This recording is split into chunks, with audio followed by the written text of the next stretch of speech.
Greetings, RC Model Geeks. And here we are in the shed on a very hot day, yet again, for part 9 of the DW Hobby Fokker DR1 triplane build. Alright, on the bench there is what makes up pretty much, give or take the odd little bit, the 3 wings. And there is piles of it. Now, to compound matters slightly, a lot of the ribs had fallen out of their wood that they were cut from. And the part numbers were on those bits of wood that the ribs were cut from, if that makes sense. So, yes, there's going to be some slight vagaries of what some of the parts or where certain ribs go. On the plus side, even though certain ribs are used in different wings, they're all the same. As you can see there, that pile there is all the same rib. Same as this pile here. So even though they're used on the 3 wings, there's only one type. So we've only got to work out the bits that aren't common between each wing. Sounds simple, doesn't it? Oh, God. Yeah, so I found all the parts that I can find. We'll put it over the plan and see how it goes. As we know, it does come with a plan, but you know, it's still a bit vague. So yeah, we're just gonna have to suck it and see. So yes, I'll come back to you when I've got something laid out. I'm going to start with the top wing anyway. So hopefully I can sort of guide any prospective builders through it with the least amount of pain. And let me tell you, I'm sure there's going to be some. Right, back soon. Right, I have decoded 1/2 of the top wing. And it wasn't too bad in the end. Once you sort of sort everything out, it sort of falls into place. So let's have a look at some of it, shall we? So the wingtip's made up of quite a few parts actually. As you can see there, WU8, WD16. What else we got there? WU something or other, WD11, WD10 there, and WD9. Yeah, and we've also got a WU9, which is that bit there. So yeah, I made that whole assembly up ready to go, so that will just basically glue onto the end like that. That is good. Now there's a sort of diagonal here. On the drawing it calls for WU18. Now on the parts I had it marked up as WU8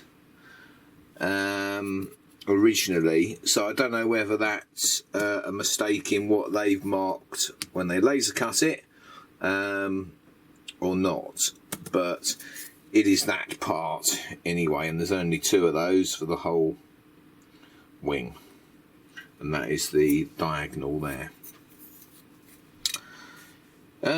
Right, the trailing edge here is made up of 2 parts. It's made up of WU11 and WU12, and they're basically just glued together, they slot together, so you can't really get it wrong. The only thing you've got to watch out for is that WU12 has got this taper on the edge, and that obviously wants to go that away. Yeah, and you could also get this on probably the wrong way, WU11, but it's fairly obvious once you line it up with the drawing where or which way round it goes. Right, the next part is this one here, WU, and it isn't WU6, it's WU7. Now WU7 is a slightly thicker rib. It's actually the mounting for one of the wing struts. Yeah, as this is the top wing, you can see the cutout is in the bottom, and that because the strut is coming in from the bottom of the wing because it's the top wing. So there's only 2 of those. That's what it looks like, and that is WU7. Either side of that is WU6, which is this part, and it slots in there like that. So basically there's 2 of those, and they, once they're all glued together, they create a pocket for the wing strut to go into, coming up from underneath. So that's how that goes together. Moving along to the centre section here, you can see we've got a carbon tube in there. We've got a little end plate to that, which is WM4-1, which goes in there. And then we've got this concoction here, which is actually made of 3 parts. Oh gosh. And these 3 parts are this.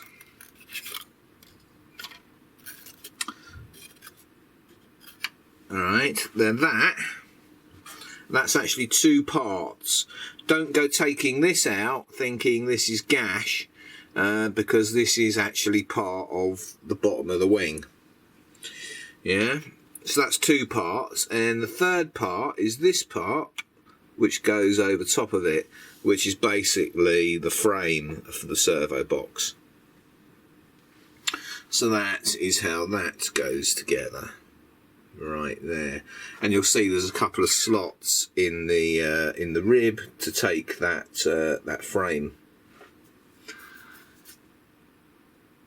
and that is about it. And of course you've got W0 there, which is just an end plate that goes on, and you can see there's a hole here, and that will take a one of those carbon flat plates that's mounted in here, and it will stick out. And then that will screw into the centre section of the wing when you want to take the wing on and off.